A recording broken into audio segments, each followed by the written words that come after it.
ইরানের বিরুদ্ধে হঠাৎ করে চালানো সামরিক হামলার পর যুক্তরাষ্ট্রের রাজনৈতিক অঙ্গনে শুরু হয়েছে তীব্র প্রতিক্রিয়া। প্রেসিডেন্ট ডোনাল্ড ট্রাম্প কিভাবে কংগ্রেসের অনুমোদন ছাড়া এমন গুরুত্বপূর্ণ সিদ্ধান্ত নিলেন, এ নিয়ে জবাবদিহি চেয়েছেন সিনেটের ডেমোক্র্যাট নেতা চাক শুমার। তিনি প্রেসিডেন্টের এই সিদ্ধান্তকে অদূরদর্শী ও বিপজ্জনক আখ্যা দিয়েছেন।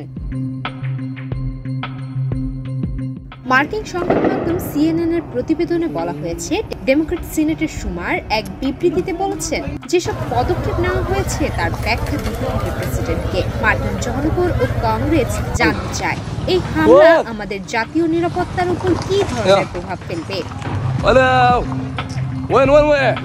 চাক শুমার ট্রাম্পের সমালোচনা করে বলেন, কোনো সুসংগঠিত কৌশল ছাড়াই কেবল হুমকির মাধ্যমে যুদ্ধে জড়িয়ে পড়া যুক্তরাষ্ট্রের জন্য ভয়াবহ হতে পারে।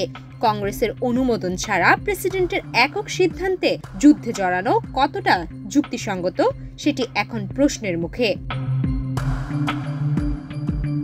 তিনি আরো বলেন, আমরা অবশ্যই ওয়ার পাওয়ার অ্যাক্ট কার্যকর করতে চাই। আমি সিনেটের সংখ্যাগরিষ্ঠ নেতা জন থুনকে অনুরোধ করছি যেন তিনি এই ইস্যুটি অবিলম্বে সিনেটে আলোচনায় তোলেন। আমি এই প্রস্তাবের পক্ষে ভোট দিব এবং অন্যান্য সিনেটদেরও একই আহ্বান জানাচ্ছি।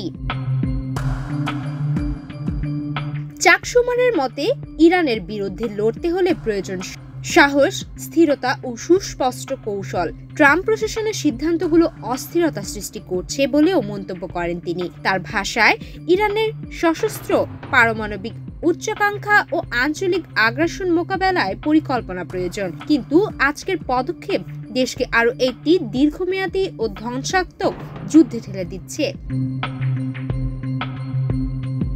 গত 20 জুন হোয়াইট হাউস জানিয়েছিল, যুক্তরাষ্ট্র ইরান ইসরায়েল সংঘাতে জড়াবে কিনা সে বিষয়ে সিদ্ধান্ত আসবে 2 সপ্তাহের মধ্যে। কিন্তু এর মাত্র 2 দিনের মাথায় ইরানের 3টি পারমাণবিক স্থাপনায় হামলা চালায় যুক্তরাষ্ট্র।